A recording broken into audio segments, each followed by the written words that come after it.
Sa mga balita sa ibang bansa, de facto recognition sa Palestina pinagtibay ng mayorya ng mga bansang kaanim ng United Nations. At fighter jets ng Syria umatake sa kuta ng mga rebelde. Ito ang mga globalita ni Edwin Eusebio. Pinagtibay ng 173 mga bansa ang de facto recognition sa nagsasariling estado ng Palestina.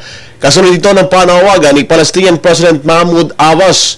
Ito ang mag-issue ang United Nations ng matagal nang hinihintay na birth certificate. Ang tagumpay ng UN para sa Palestina ay isang setback naman sa Amerika at Israel. May 138 boto ang pabor, 9 ang salungat at 41 ang nag-abstain. Libo-libo namang mga Palestinians sa West Bank at Gaza Strip ang nagsindi ng mga at nagsasayaw sa lansangan para ipagdiwang ang UN de facto recognition sa Palestina.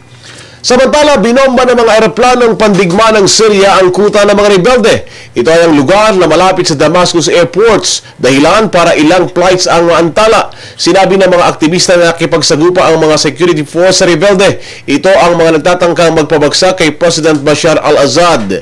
Naganap ang bakbakan sa palibot ng Agraba at Bavilia District sa dulong silangang bahagi ng Damascus patungo sa International Airport. Samantala, nasa ikalawang araw nang wala pa ring internet connections at karamihan pa rin sa mga linya ng telepono ay bagsak pa rin sa Damascus.